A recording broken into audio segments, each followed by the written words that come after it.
राज की प्रेम कहानी। एक समय की बात है, एक छोटे से गांव में रहने वाला लड़का राज को एक सुंदर सी लड़की की आदेश पर शहर में पढ़ाई करने के लिए भेज दिया गया। उसके जाने के बाद उसने कपड़ा साइल का काम धंधा करना शुरू कर दिया। एक दिन राज शहर के सबसे बड़े साइल स्टोर पर कपड़ों का खरीदारी करने गया।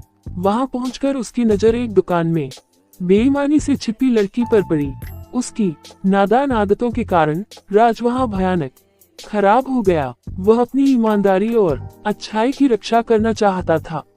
नीतिवादी युवा राज ने अपनी मां के बताए तरीके पर चलकर बिना ज्यादा सोचे समय क्यों खराब नहीं करते हुए दुकानदार को एक चांदी का सिक्का छोड़ दिया और वहां से कपड़ा खरीद लिया। धीमी धीमी धुन सुनाई देती हुई लड़की अचानक अपने पिज्जा पानीपुरी स्थान पर दिखाई दी। वह राज की खराब हालत देखकर उनके पास आई और पूछा, आपके हाथ में क्या हुआ है? क्या मैं कुछ मदद कर सकती हूँ? राज ने यह बात सुनकर हौसला बढ़ाया और उसने सबसे पहले दुकानदार को धन्यवाद दिया जिसने उसे यह सिक्का दिया और उसने उस लड़की द्वारा पूछे गए प्रश्नों का उत्तर दिया। धन्यवाद बहन, मेरे हाथ में कुछ नहीं हुआ है, शायद तोड़ी है। लड़की ने राज को बताया कि वह उसे बचपन से ही उम्मीद कर रही है। उसने आगे कहा कि उसे एक बहुत अच्छा और भोला लड़का चाहिए जो उसे सब प्यार करे और उसकी ख्वाहिशों को सीधा रास्ता दिखाए।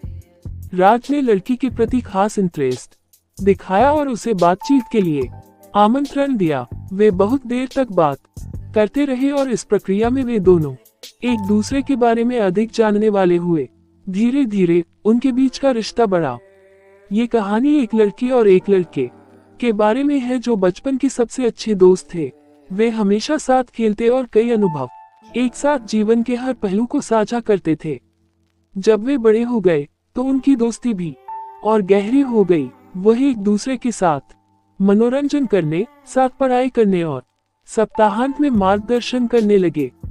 एक दिन लड़के ने अपनी दोस्ती के कुछ अलग महसूस किया। वह हमेशा लड़की की तरफ देखने और उसके साथ हंसने खेलने के लिए तत्पर रहने लगा। इन भावनाओं को देखते हुए लड़की ने दोस्ती के बारे में भी कुछ अलग महसूस किया। वह न्याय महसूस करती थी क्योंकि उसे लड़के के प्रति कुछ विचार होते हुए उसके साथ भोला बनाया गया था। समय बीतते हुए लड़के ने धीरे धीरे लड़की को अपने अलग होने के ख्याल के बारे में समझाया। वह कहने लगा कि वह उसे खोने का डर दिखा रहा है और उसे ये भी दिखा रहा है कि उसके बिना वह जीने योग्य नहीं है। सुनकर लड़की बहुत खुश हुई और समझ गई कि उसे भी लड़के के प्रति उसी तरह की भावनाएं हो रही हैं। इसके बाद लड़के और लड़की ने अपने भावों को सामने लाकर एक दूसरे को बताया और उसे अपने असली प्यार का आदान प्रदान करने के लिए राजी कर दिया।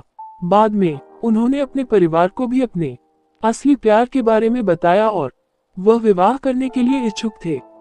इस प्रकार लड़के और लड़की ने एक साथ विवाह किया और अपने सपनों को साथ मिलकर पूरा किया। वे अपने दिल की बात समय पर बताने के लिए बहुत खुश थे और उनकी प्रेम कहानी एक दूसरे के लिए प्रेरणा का कारण बन गई। वीडियो अच्छा लगा है तो शेयर जरूर करें और चैनल को सब्सक्राइब करें।